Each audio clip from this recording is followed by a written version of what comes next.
You have probably seen many channels promoting healthy, dairy-free ice cream, making it completely effortless and delicious without the need of a fancy machine like the Ninja Creamy. And you are probably curious to know, before putting your hard-earned money towards premium ingredients and your valuable time into making it, if it's actually worth it. I'm going to test this trend for you guys. I'm going to be completely honest, like I always am, but up front, I didn't copy one specific recipe. I just looked at several different concepts online and basically decided to test two popular versions. One uses oats and cashews. Yeah, you heard it.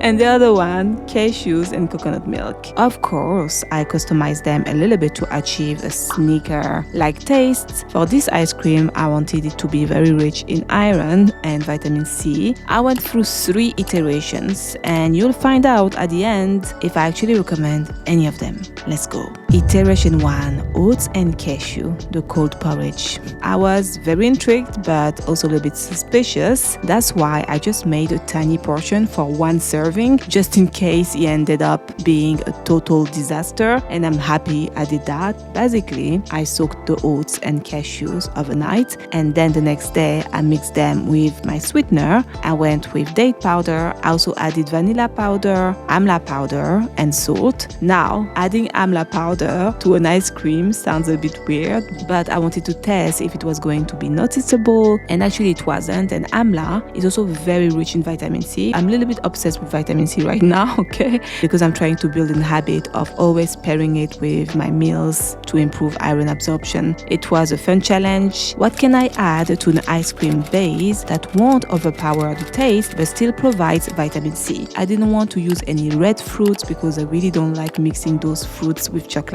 I really hate it. Then I made a type of caramel out of peanut butter and blackstrap molasses. Blackstrap molasses, very, very rich in iron. I just layered it on top with crunched peanuts and melted chocolate, and I threw everything in the freezer. It ended up being not so nice, but I learned a few things from this experience. First, it literally tasted like cold porridge. Duh, right?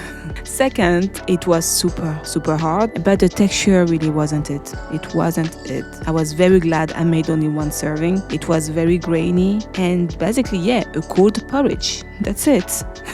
After that, I knew that I needed something much creamier. That's why we moved to iteration 2. Iteration 2, coconut and cashew, the frozen cement. For iteration 2, I was a little bit more confident. So confident that I made the mistake of making 2 servings instead of 1. I soaked my cashew overnight, and the next day I blended them with coconut milk and my sweetener of choice, date powder, as always, which gave me a very nice consistency. Then I added the vanilla powder, the salt, and the amla powder, mixed them all together, and then poured it in a glass container. Then I did my toppings, so the blackstrap peanut caramel, the peanuts, and the melted chocolate, and froze the whole thing. Guys, listen, I was so confident and so delusional that when it came out of the freezer, I was standing there with my scoop, ready to get the perfect bowl, just like in the ice cream advertisement, and reality just blocked me right on my flow. I couldn't scoop anything out. I had to wait 40 minutes just to be able to do something, and even then, the corners were turning into liquid soup while the inside was still rock hard block of ice. So I realized if I didn't force it right now, everything would melt into a puddle. So I did force it, and the taste itself was nice. It was definitely eatable, but the blackstrap molasses type of caramel was very strong in taste. I expected something softer that will melt easier on the mouth, which was really not the case, which gave me the idea for iteration 3 that I shouldn't mix all my toppings and freeze them all together. I should focus on a great base and then add the fresh toppings right when serving. Iteration 3, the ice cube method. For iteration 3, I was very excited. I had a theory and I wanted to apply my learnings. I created a good base similar to the day before, but this time I dissolved the blackstrap molasses directly into the mix until smooth instead of making a caramel out of it. To make sure it wasn't too sweet, I had to decrease increase the date powder quantity. It balanced out beautifully with the spices. And to avoid creating another giant chunk of glass that refuses to melt evenly, I used an old school method. Some of you might know. I poured the base into an ice cube tray. The idea was to create tiny ice cream cubes and then blend them up to easily achieve a creamy, soft serve texture. Well, first of all, when it came out of the freezer,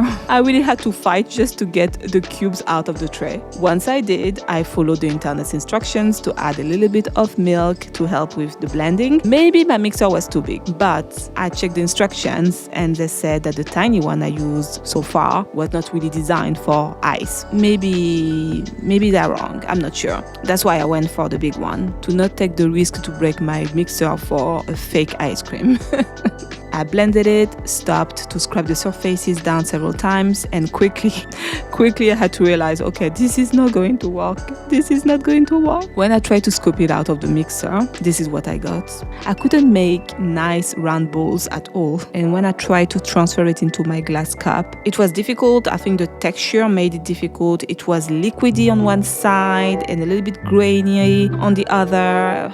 But I didn't give up. I tried to make it look nice. Nevertheless, I did the crunched peanuts and the melted chocolate, but I completely forgot to add the peanut butter. I wanted a Snicker-like ice cream and I forgot the peanut butter. Of course, I had my crushed peanuts, but it would have been better with peanut butter. It's okay. It looked nice, nevertheless. Don't you think? The verdict. Okay, I tasted it and look, it was okay. Okay, the texture was less grainy than the oat version, but it was still there. I am not delusional that I expected a 100% perfect match for real ice cream, but this is very far from it. And let's talk about the cost. We are not using cheap ingredients here. The cashews are expensive, the raw vanilla powder also very expensive, and honestly, for this price and looking at the mess in my kitchen right now and on this table and all the utensils I have to wash, I would rather just go buy a real ice cream. I understand some people have dietary restrictions. For example, me, I am lactose intolerant, okay? But nowadays, you can actually find very easily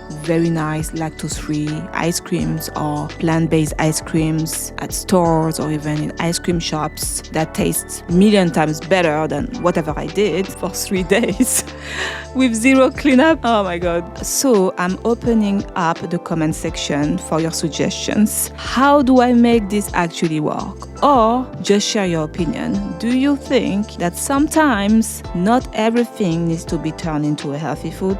And it's okay to just let a treat be a treat. I'm leaning towards that, to be honest, but I'm open for suggestions. If you have ideas on how we can make better, I'm all ears, honestly. Let me know.